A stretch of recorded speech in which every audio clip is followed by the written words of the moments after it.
This is a conversation we've been having for decades ourselves, in the gym, over our dinner tables, while traveling, and it's wonderful to kind of widen this conversation now with all of you. So let's just start out. Esther's going to read a couple of passages from the book. We're going to take questions. But let's just start out by talking about, this whole idea of infidelity is something, as you say, is always talked about in terms of denunciation or titillation. And part of what you hope to achieve in this book is to widen that conversation. So how are you looking that people understand this term, which is in our lives all the time, but that seems to be so misunderstood? Can I ask all of you, have you been affected by the experience of infidelity in your life? In one way or another, raise your hand. Right, and look around. This is all. This is my answer. Everywhere I go, and I started to ask this question, about 80% of the people would say, I've had some dealings with this experience. I've been the child of a parent who has an affair. I've had the child of a parent who fell in love with someone else through an affair and left. I've been the friend on whose shoulder someone has cried profusely.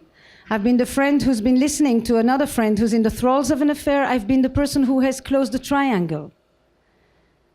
And I thought this experience is so common and so taboo and so shrouded in secrecy and in shame, and yet it needs to be understood better. And I've never been someone who goes for easy topics. And so I threw myself into this. I started the research in 2009, and I started to write 3 years ago. And I thought, life is complex. Relationship expectations are at an all-time high. There's never been more pressure put on any couple to do well, to be perfect, to be happy. And yet we know what really happens. And there needs to be an approach that is more nuanced, more caring, more compassionate than the black and white, perpetrator-victim, good and bad, vilification, which doesn't help anybody that is actually living through the crisis of this thing called affairs. Well, along those lines, I think that maybe you have a passage in the book that addresses this whole issue of whether you're for or against affairs, which inevitably comes up every time somebody says to you or asks you about infidelity and why you're writing about it.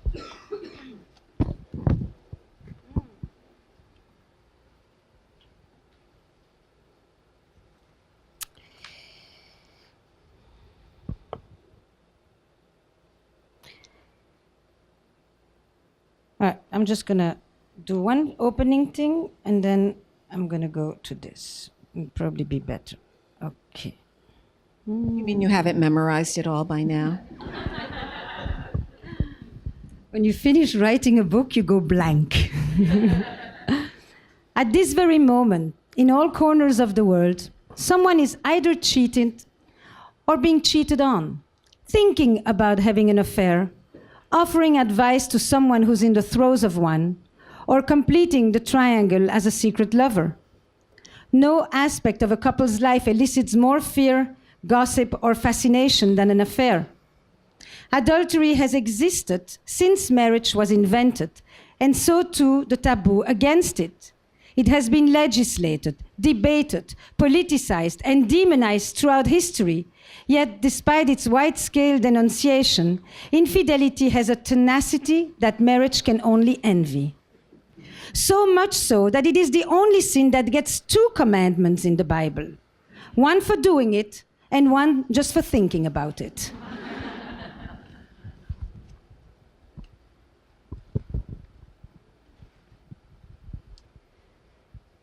Let me ask you, when you think of infidelity, what are the first words, associations, and images that come to mind? Do they change if I use the words love affair or romance? What about tryst, or fling, or hookup, or fuck buddy? Do you find your reaction skewed toward disapproval or toward understanding? Where do your sympathies fall? With the jilted, With the unfaithful? With the lover? With the children? Have your responses changed because of events in your own lives? Convictions about extramarital affairs run deep in our cultural psyche. In the United States, where I live and work, the conversations tend to be visceral, loaded, and polarized. Infidelity? It's a deal breaker, says one. Once a cheater, always a cheater. Come on, counters the other. Monogamy just isn't natural. That's total bullshit, retorts a third. We're not cats in heat. We're humans. Grow up already.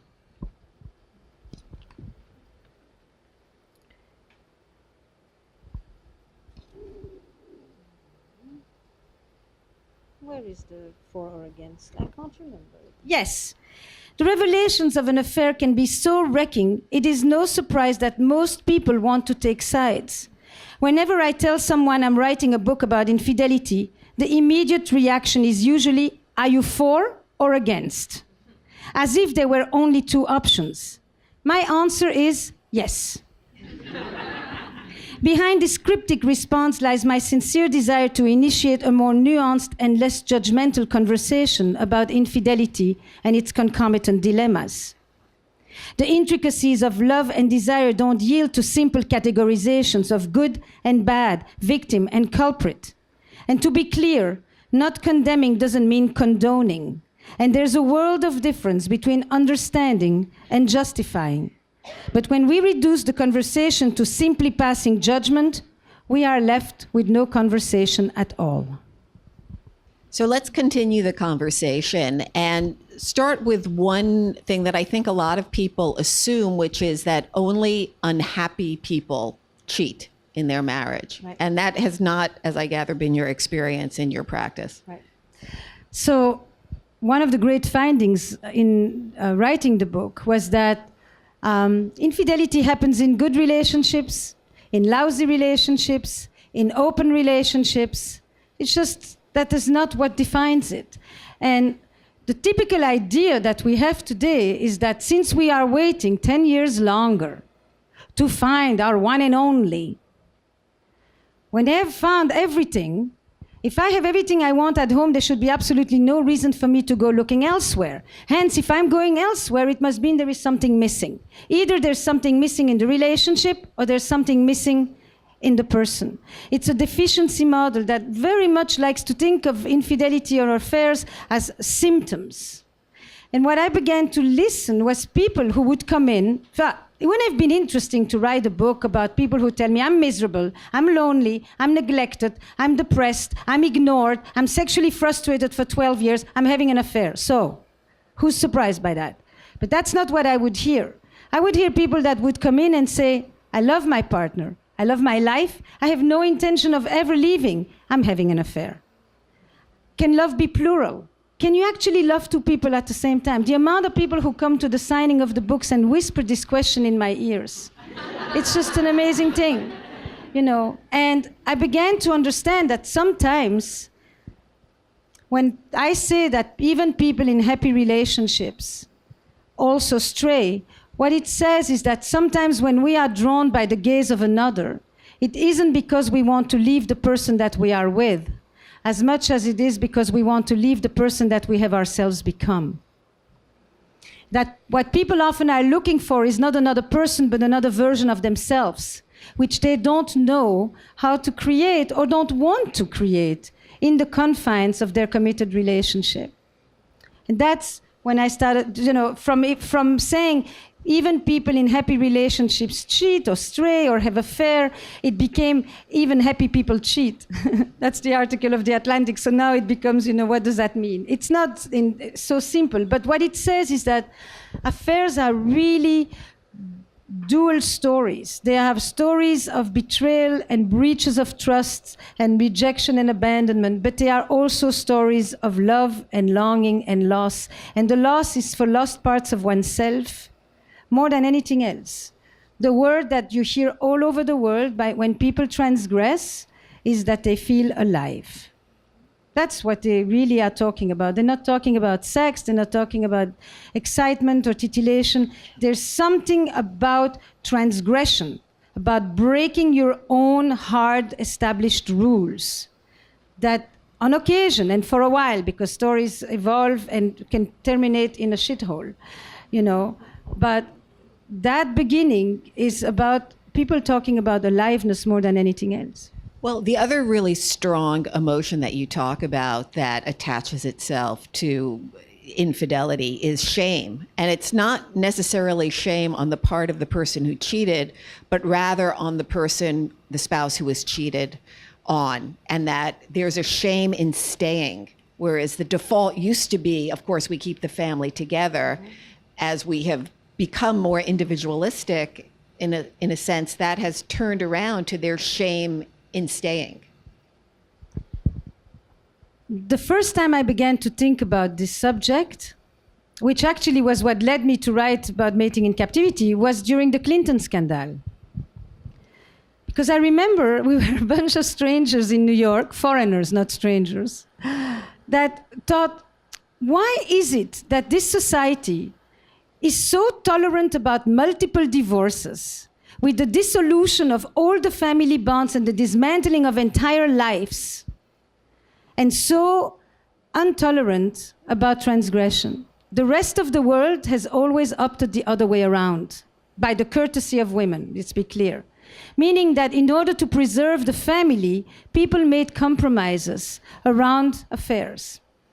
And that has continued. And then I began to listen to stories. I can't tell anybody what has happened. This could be said by a he or a she. It's more often said by a she, but the shame is even bigger on a he.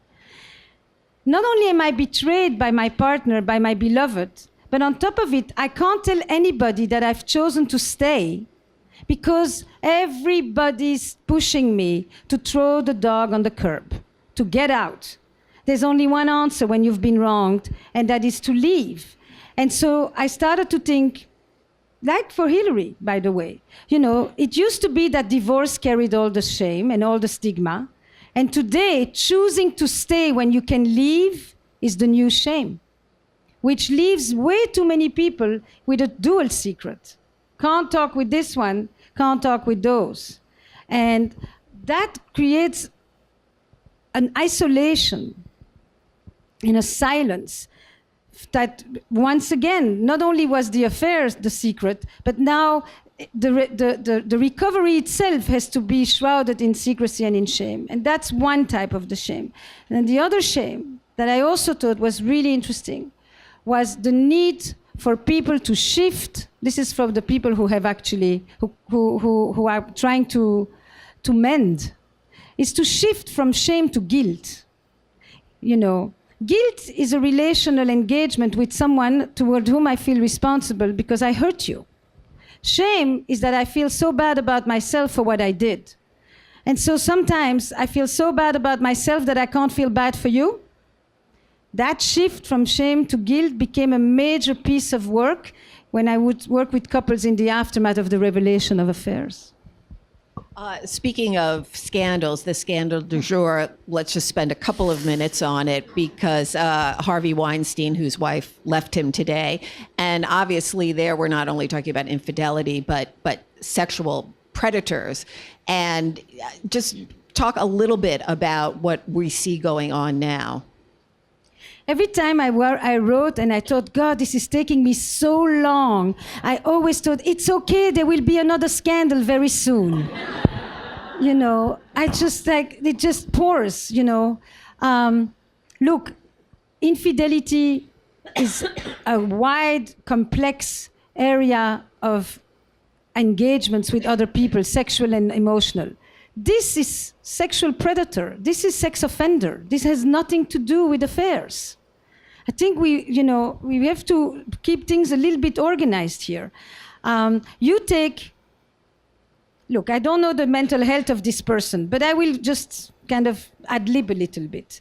You know, you take narcissism with money, which is one thing, but then you add to it power. And then you add to it a good dose of nerdy insecurity. And then you create a combustible potion. And when I think about this has to do with assault, this has to do with predatoriness. Every single woman that goes through there is not experiencing herself as the lover of an affair. Please. They are shamed, they're made to feel cheap, dirty, soiled. I mean, and unfortunately, it's often the victim that actually carries the shame rather than the perpetrator. So I want to give you a second to find the other passage that you were going to read, but it was this on that about how people tell themselves stories. People are the heroes of their own narrative. And so if they're engaging in an affair, it's always like, well, it's not really an affair. So yeah, maybe Weinstein also found a zillion ways to rationalize what he was doing. But one of the words that I really sought to unpack was when people would say, nothing happened.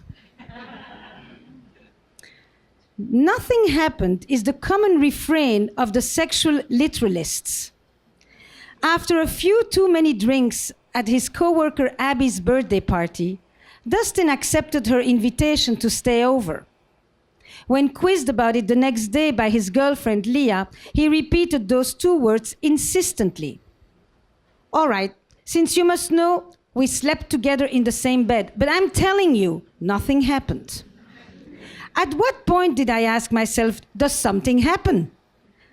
Leah, meanwhile, is plagued by her own questions. Did they get naked? Did she sleep in his arms? Did he brush his nose against her sleeping face? Did he get hard? Is that really nothing? These stories make a critical point. Many affairs are less about sex than about desire. The desire to feel desired, to feel special, to be seen and connected, to compel attention. All these carry an erotic frisson that makes us feel alive, renewed, recharged. It is more energy than act, more enchantment than intercourse. Even when it comes to the act of intercourse, the adulterous defense system is impressively agile at finding loopholes. People go to great lengths to take the sex out of sex.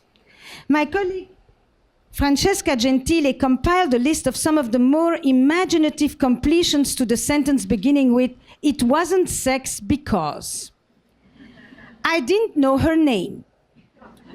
No one came. I was drunk, high. I didn't enjoy it. I'm not sure I remember the details. It was with a gender I don't usually have sex with. No one else saw it. We still had our clothes on. We still had some of our clothes on."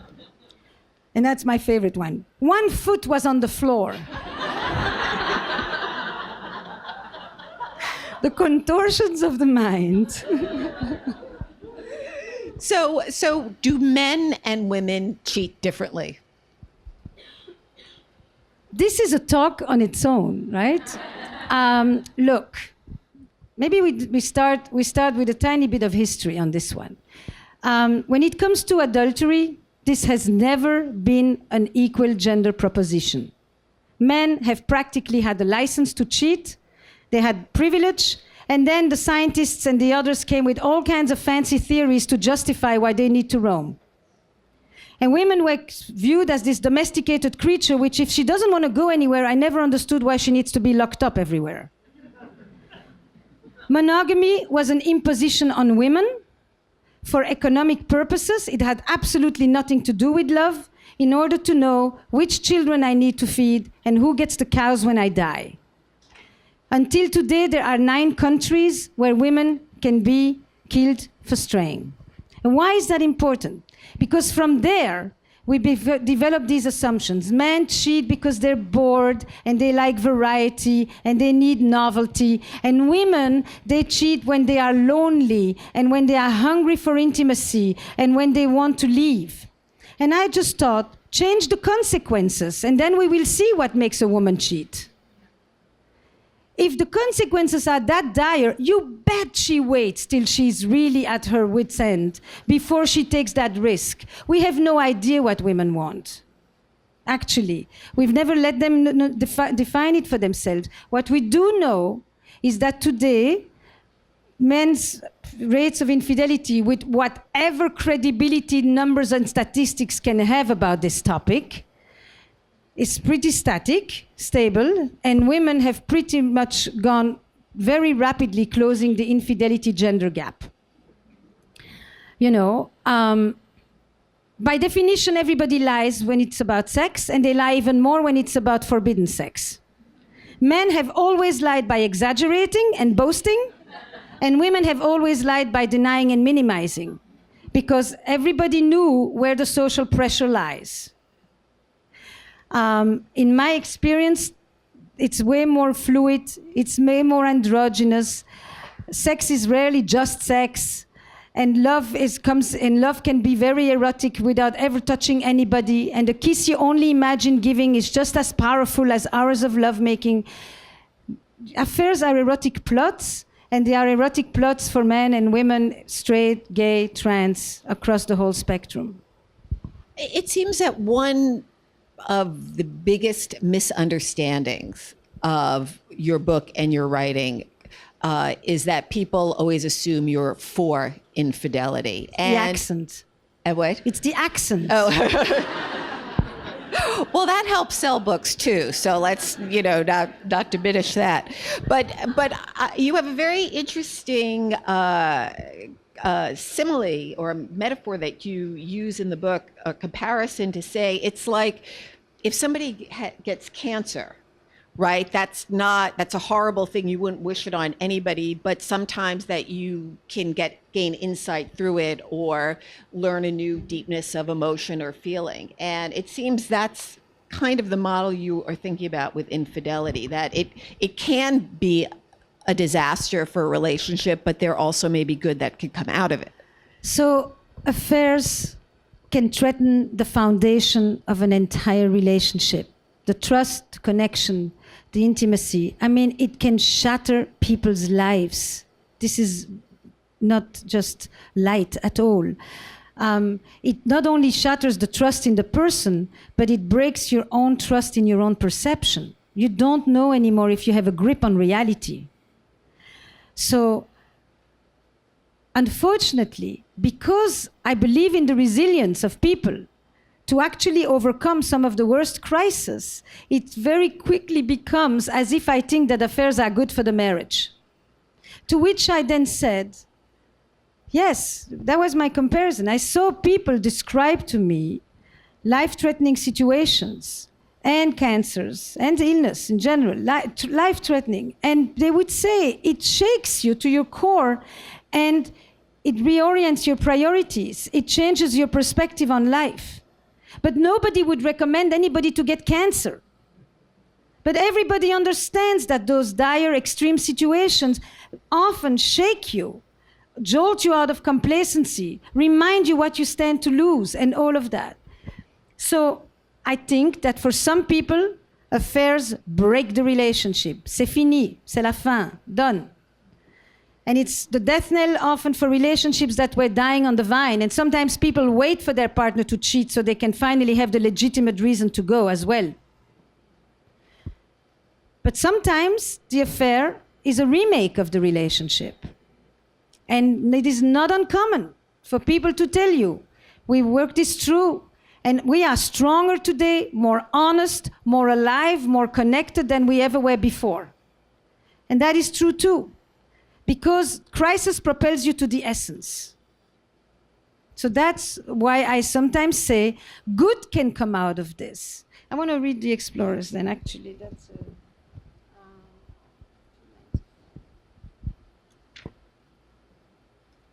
So I looked at 3 outcomes of people who choose to stay together. And I divided them, this is it's not a typology that is scientific. It's just from watching what would happen to people 2, 5, 10 years later. I followed them.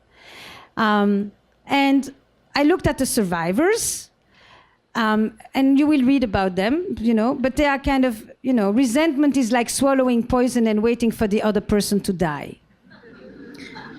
And then I looked at the people who wanted, the builders, the ones who really wanted to just go back to their life and saw this whole thing as a state of insanity, and they never wanted to talk about it ever again. And then there was a group that I began to call the explorers.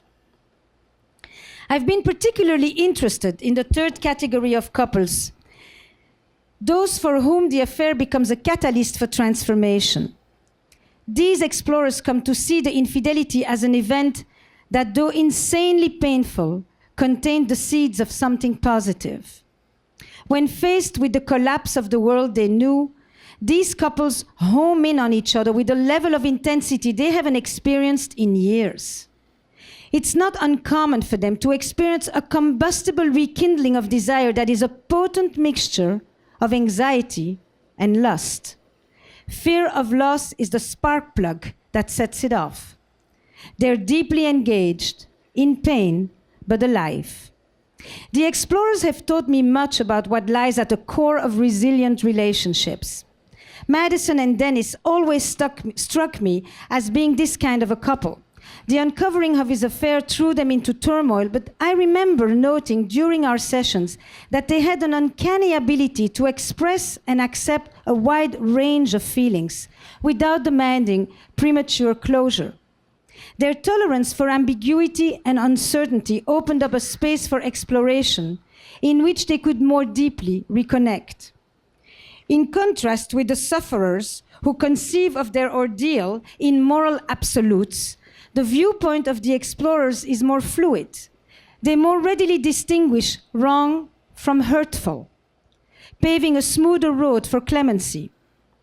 Several years later, when I was in touch with Dennis and Madison, they affirmed that they managed to sustain their wild swings without either one marching off to a divorce lawyer.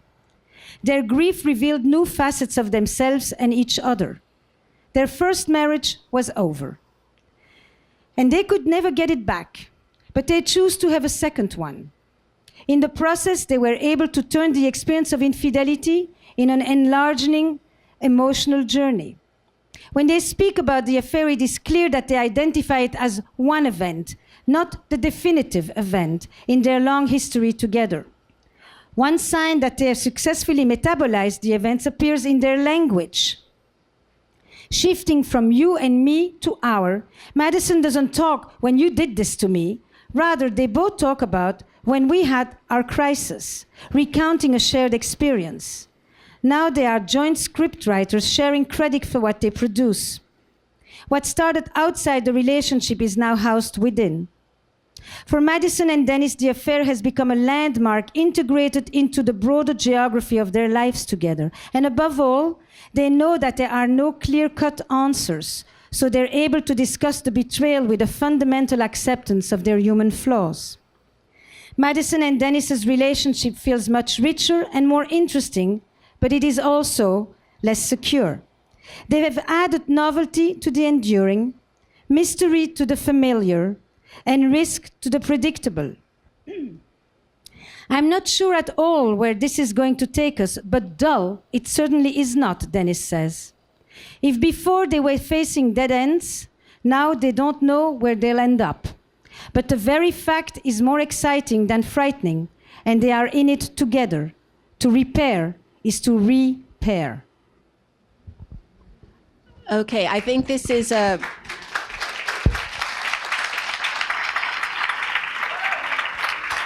I think this is a perfect time to open it up to questions. So a couple of things. I have a feeling there's going to be a lot of questions, so I'm going to ask everyone to please keep your questions short and keep it to a question as much as we want to hear your stories. I also want to give everybody as much time as possible. And I'll be giving you a microphone so that we can all hear you. There's a lot of people in here, so if you can raise your hand, I'll run around to you. And we appreciate your patience with the process. Okay, so let's right over there. Okay. The guy with the blonde hair.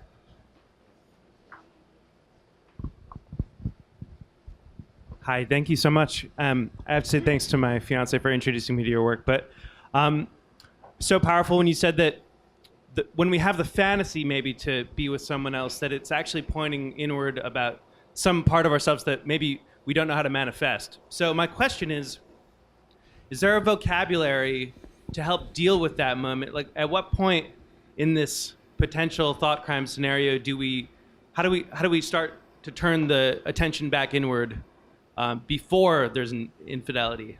Thank you. Let's take a few and just see if there are themes. In the back behind you. Hi, I've been working for several years developing technology, an app to help couples succeed, sort of the next big thing after dating sites. And we're working now on an affair early warning technology. In fact, it's a lemons lemonade story because I was one out of every 4 men that's blindsided. And so I'm just wondering what you think are the potential possibilities of using technology to help couples succeed, and particularly with regard to affairs, because let's face it, psychotherapy is an elitist model and we need something that all people can afford, even working class people. All our profits, by the way, will be going to save the planet and fight for social justice. Thank you. Well, both of those actually deal with the kind of early warning. So why don't you address that? So, the more parts of yourself that you can bring into your relationship, the less likely maybe you will be to go look for those parts elsewhere. So a robust relationship that is vital, vibrant, and alive is probably the strongest emotional buffer. Doesn't change your desires or your attractions necessarily, but it has a way of kind of doing this. When you find yourself in a situation, the picture of your partner appears. And it just says, nah, not worth it. And it says then, you go home, and then you basically, hopefully have a dialogue in which you can talk to the thing that you long for. What is it that you're yearning? What is it that you're missing?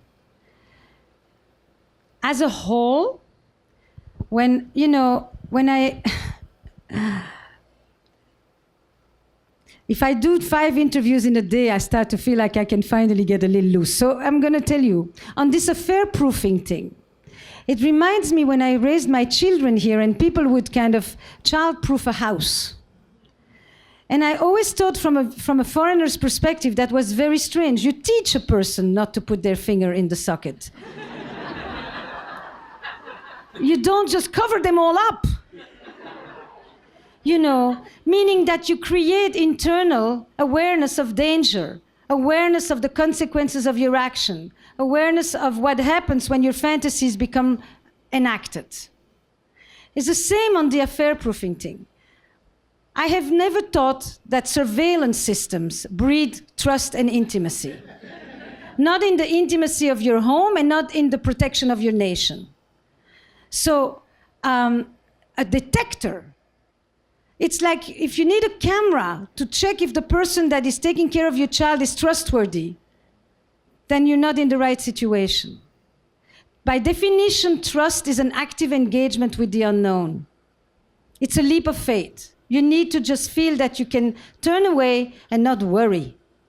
So what are detectors? What is it they're trying to detect? I don't know. What I know is that a lot of people in the aftermath of the revelation of an affair are having conversations for the first time that I wish they had found safe space to have early on. For the first time, they're talking about intimacy, fears, sex, fantasies, frustrations, unmet needs, longings. It's like, where have you been? But it is so difficult to talk about them early on. Why? Because that's what I kept asking. Why? And then, of course, how can I help people have some of these conversations? Because the model for today, and this is, to me, so important. We are taking 10 more years today before we tend to choose our life's partners than we did in the 60s. 10 years of sexual nomadism. Often with a culture that almost races to the bottom. Hookup culture wants it to be as meaningless as possible. And then you find the one. Now, for most of history, the one meant God, not another human being. Soulmate conflates the spiritual and the relational. And this the one for whom you are going to stop your search, who's going to cure you of your FOMO case, for whom you're going to delete your apps. How are you going to start talking with this the one about the fact that you still have interests in others, or that on occasion you think about an ex or any of those kind of things? Then they're not the one. Then they're not enough. Then they're not everything. And I find that these conversations actually become more and more difficult for people rather than less difficult. Because you would think with a society that is, over-flooded with sex all over the place, that people would actually be able to talk about it with the person they're having the sex with, not anywhere else. So that's my answer. How do you have a conversation and how do you do the prevention has to do with true intimacy. And true intimacy is the ability to tolerate otherness in your midst. It's not just about sameness. Because if somebody asked me yesterday, what's the difference between privacy and secrecy? And I said a lot of different things. But at one point I just said, if I can't have something that is private, it may become a secret. But not because I wanted it to be a secret necessarily, but because you told me you can't handle it. In the back Yes. there. This is amazing. Can't we just give you I would love your What is amazing for you? I'm just curious. just how you're naming things with such intent. I don't know. I think the nuance of all these conversations. Bring the mic closer to you. Oh, okay. You're just naming things so beautifully. You're just giving us language and vocabulary for something I don't think we know how to really talk about. And I love what you said about it's not black or white. There's shades of gray. So what you called the third wheel in a triangle, or the third person in a triangle. I'm with someone who was married, who was leaving that marriage, and it's about a year old. And I would love to just know any insights you have about this forming of a new relationship when I'm having to witness the loss and ending of something. And so I'm witnessing that person cheat on someone else and have questions about trust and know that there's still love there. It wasn't anything totally bad. It needed to end. And so there's kids involved, and I find myself going to places of jealousy when I struggle, and I love her to death, and I still find myself wondering how we can build a secure, grounded relationship in the midst of what started in chaos. So that's my question. That is such a beautiful question. Because I know how you started with me, so how do I know that that may not be the way that you would start again with someone else? You don't. You don't. You will have to incorporate a certain kind of uncertainty. You also have the responsibility of, if I'm going to take apart a family, I better do a better, I have to prove that it was worth it.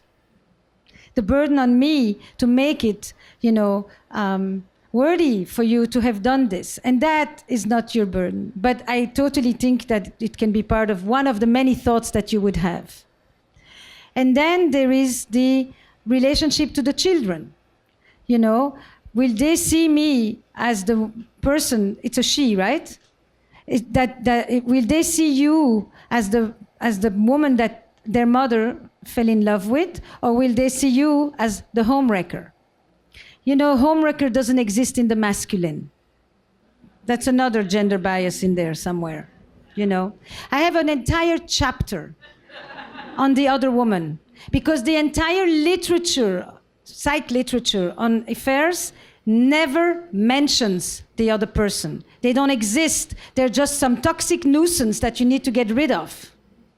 So it was actually one of the chapters I cared about the most, was to tell variations of your story, And then there is your relationship to the other. It's a man or a woman, the other person, another woman. Your relationship to that other woman. And, who one day could actually become a good relationship. And she may find someone else. And this story is unfolding. It will unfold over years. And the only thing is, I would say to you, is don't try to create a neatly tied bow around it, because you now, after years of living with ambiguity and uncertainty and open-endedness, and you don't know if I see you tomorrow or in 10 days, you now want it to be super sure and precise. You can't do that. I think I'm speaking to you because you're going like this. Another question over here. Oh, hi. Thank you for everything. I think what you're doing is incredible, and bringing dialogue to something that's so taboo. So I grew up, and both of my parents were unfaithful, so I became obsessed with infidelity and reading everything I could possibly consume to protect myself from infidelity. Fiction or self-help? Self-help obsessed. But I think a lot of what's coming clear through hearing you talk and listening to you over the years is it less about making yourself infidelity proof and more about knowing who you are and trusting yourself, because ultimately it's all coming down to communication and being able to express what you feel and need with that other person. So until you understand you can't really, I guess, understand how to work through those types of situations. So is it about about knowing you and knowing how to communicate? Because infidelity is not going to go away. So, here's, I was doing a talk with Chris Cuomo at the 92nd Street Y 2 days ago, and he kept saying, you're so dark, isn't there a happy ending? Can't you say something more hopeful? And I was like, what is it with Americans and happy endings? But, okay. So here's my answer to you. Whatever you said, yes. But I think that when you love, you always live with the fear of loss. It just is built into the experience. It's vulnerable to love. You don't know. You can lose the person to death, you can lose the person to illness, you can lose the person to another person. You just hope it's not you, that it won't happen to you, and you do the best to remain the focus of desire, of attraction, of interest, of the person you're with, and vice versa. But you cannot eradicate that fear. No self-knowledge. What the self-knowledge will give you is the ability to know that if this were to happen, you have a strong core, a resource inside that will help you not feel that this is the end of who you are. This may be just the end of a relationship that you are in. Over there. Thank you for your new framing around infidelity. I was curious to find out if you see any parallels between falling in love or romance and falling into infidelity. Because both are, in a sense, you say the new framing is you're really looking for parts of yourself. So are there any parallels between falling in love and romance and infidelity? When you fall in love, you love the person you are. It's very simple. In the experience of falling in love, you generally like who you are seeing. What is reflected onto you is the person you want to be or aspire to be. But in any case, you like that mirror. So some affairs are deep love stories. They are called affairs because they are secret, illicit loves, but they are full love stories. And some affairs are love stories with myself. Hi, how are you? I have another question. I've seen you speak a couple of times. Do I repeat myself? No, but kind of. Yes.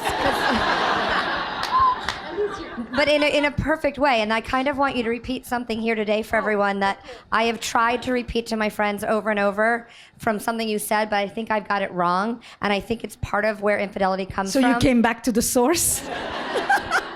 You mentioned that what we used to get from a village years ago, we get from what we expect from one person today. Can you repeat that, and also the intimacy, how we the vulnerability and that we need everyone to, validate us and everything of why infidelity may happen. I'll do two things for you. Okay. I'll say it here and I'll tell you where you can find it on YouTube. I've watched it. So that when you want to say it again. Okay. Because I tried to write it down. I didn't get it right. So if you could say it again, that would be amazing. Yes. So, in a nutshell, I think what I've been trying to say is that to understand modern infidelity, you have to understand modern marriage. Because infidelity has existed since marriage was invented. But it has changed meaning. And pain has always been pain. But the way we make sense of our pain, the way we narrate our pain, the way we grapple with our heartbreaks takes place in a particular context. There's so many, in the last 150 years, for that matter, friendship hasn't changed particularly much. And sibling relationships haven't changed that much. But there is one relational unit that has literally undergone an extreme makeover, and it is the couple.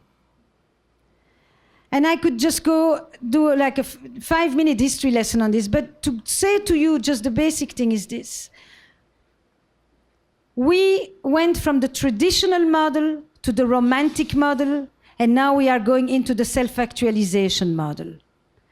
The traditional model was one where marriage was primarily an economic enterprise, and therefore infidelity was primarily an economic threat. But we wanted companionship, economic support, children, social status.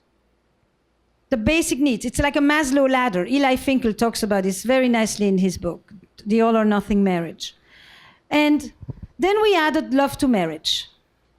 And then we added sex to love. And for the first time, sex was no longer just for reproduction and procreation, but it became, because after 2 children, if you need to continue to have sex for another 10, 15, 20 years, then the only reason is pleasure and connection. It better be good, or you have a lot of other things you'd rather do. So sex rooted in desire became a fundamental shift. And we began to link marital satisfaction and sexual satisfaction. And of course, we brought in happiness.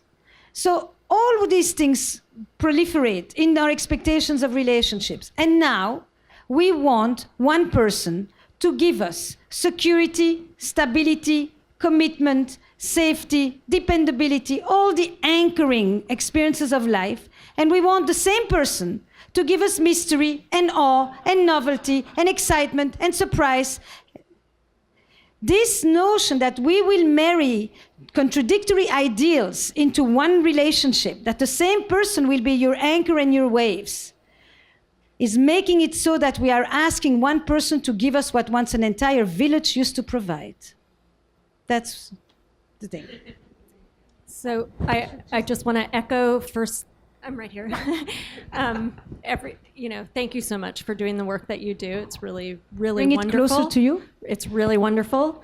Given that some people have affairs when they love their partner and are happy, and also kind of given what you just were talking about, what have you come to understand about polyamory?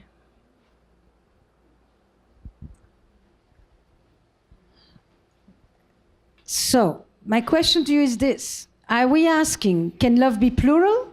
Or are we asking, what do I think about the new relationship negotiations that are trying, from the onset, to create a culture of relationship in which people welcome multiple loves? Those are 2 different questions. Yeah, maybe that's 2 different questions. I mean, I think about, I have 3 children, and I remember, being pregnant with my second child and thinking, how can I ever love another, person as much as I love this one? It's not possible. And then that one comes out, and your heart grows. And then with the third, I actually had the same, oh, now I'm really done, I really love as much as I can. But, how you're talking about it taking a village, and how we, once expected a village to provide all of these different things for us, and that now we rely on one person. And I understand that the sexual intimacy and that kind of, Okay, let me try to answer a little bit. If you ask me, can love be plural? From everything I have heard, absolutely. I mean, people are telling me time and again, I love two people.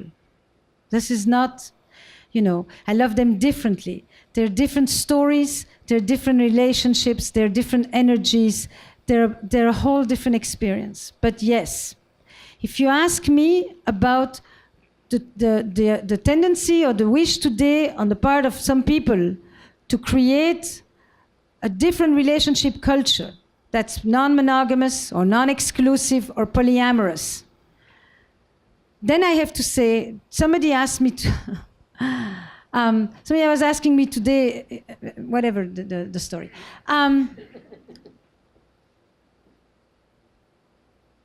Monogamy is a concept that has evolved for all along. It used to be one person for life. Now it's one person at a time.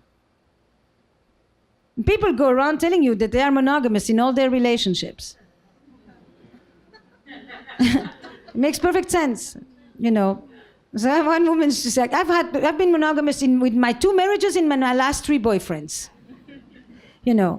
So we completely need to know that this is not a concept that is being renegotiated or redefined for the first time. And furthermore, the conversation about monogamy as defined as sexual exclusivity is the new conversation that we had 60 years ago when we discussed virginity. It's a conversation about the sexual boundaries, the sexual freedom, and the degree to which we were not allowed to have any of it ever. Then we were allowed to have some of it before, and now some people who are wanting a relationship that marries commitment and self-actualization want to be able to have within. And the majority of the people who want to have these conversations value 2 separate value systems, and more than 2, but definitely a system that gives a sense of stability and companionship and commitment, but not at the price of having to forego a degree of freedom and self-expression that they value around sexuality or around love altogether. And so today, one woman asked me, do you believe in this? One of the interviews. You're a different journalist. And I said to myself, it's like, what do you mean believe? What's to believe? I said, did nobody ever ask me if I believe in a marriage in which women were trapped, there was no exit, sex was a duty, and nobody ever asked her if she felt like it or if she liked it? Why doesn't nobody ask me if I believe in those? Does it work? I said, do these one work so well? 50% of these don't seem to do too well, and if Apple sold you a product that fails 50% of the time, you wouldn't buy it. So it's very difficult for us to want to see that some people take this subject of sexual freedom and emotional freedom within the context of their relationships very seriously. And they are often people who have actually talked about a lot of these things way more than the people who have opted for the traditional model of proclaimed monogamy and clandestine adultery. And this is where this is unfolding. We have a model that wanted sexual exclusivity because it fit the institution of marriage, not because it fits human nature. Those are 2 different things. Hi, Esther. And then we have to go to the back. This man is very patient. Thank you very much for all the insights. My question relates to the point of technology.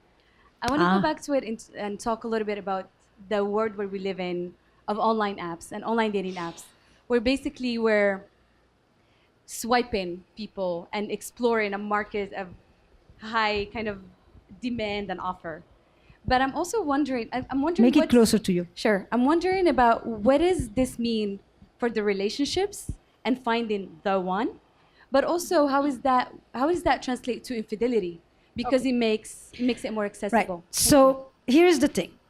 This is the first time in history that you can actually have an affair while you're lying next to your partner in bed. That's it. You no longer need to leave the house. the digital age has created such that the definition of infidelity keeps on expanding. Is it watching porn, which is 30% of the traffic on the web to begin with? Is it chat rooms? Is it reconnecting with your ex on Facebook? I mean, it's just endless. It's never been easier to cheat, and it's never been more difficult to keep a secret. And when an affair is revealed, and 90% of them are revealed through the phone, you no longer just find a little bit of lipstick or a ticket. You get the digital archive. And that is crushing. Crushing. You sit there hours, days, and you read, and you read. I love you. I can't wait to be with you. Just on and on and on. And I call it a death by 1,000 cuts. And I think it's always been painful. This has taken it to another level because it's one thing to try to, something happened. This, and you shouldn't read it, but you can't stop. You can't stop. You want to know, and you're destroying yourself within. And then for years, months after, the person, if you choose to stay together, says, I'm with you. And you say, how can I know? How can I believe it? You said the same thing here. And I know it because I read it. That's the digital. I can do there are entire books about how it's influencing. But what it does tell you also, the digital offers you, for the first time, a multiplicity of engagements online that are sexual without being physical. So love online is a kiss that you actually never gave nor received, but it feels as if it happened. And that virtual space becomes an enormous erotic space. And that's just the beginnings of that one. Yeah. Thanks for sharing your wealth of knowledge with us today. My question is, what would you say to a woman who's married unhappily, has kids, is hiding an affair, and is afraid of leaving her husband, who's self-professed vindictive in nature? And she's come to learn that he, in a way, she feels he's completely opposite to her in a smothering sort of way, not an empowering sort of. Is that your story? No, it's my sister, actually. Yeah. Your sister is the woman? Yes. Intimidation is an abusive tactic. You're going to suffer from this. I'm going to destroy you. I'm going to tell the kids what a slut you are. You will come crawling back. You want some others? You get the gist, right? And of course, the terror that the person who says this is having inside is mitigated by trying to make you even more afraid than they are. If you have found a relationship that treats you well, you leave. This is another form of predatoriness. This has nothing to do with love. This is not a relationship that a person needs to stay in. And when she goes, two things can happen. Either he ups the ante and he starts to just destroy her whichever way he can. He'll call her mother, he'll call her best friend, he'll call her boss. I mean, the world of vengeance is unlimited. But it doesn't last. And in any case, it's not a reason to stay. Thank you. I bought your book, and I'm going to give it to her for her birthday. I have a whole chapter on vengeance. Thanks.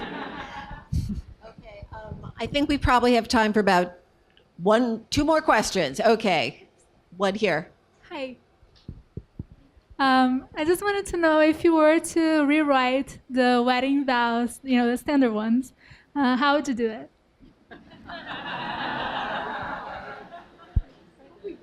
My husband is sitting in the front row. So, when I coach people to write their vows, which I actually do, You know, I just say, why don't you go real for a moment? And you start not by saying, I will wipe your every tear. You will never ever feel sad again without me next to you. You never have to worry about ever being alone again. I will bring you, you know, there's a line in the book or something that says like, I bring you that chocolate at the time of the month without telling you that I know it is that time of the month. You know, I will never wear my high heels so that you don't have to feel short. I mean, it's like, why don't you just say, I am a human being. I am bound to fuck up. And I just hope that when I do, I'll have it in me to actually say, I know I fucked up.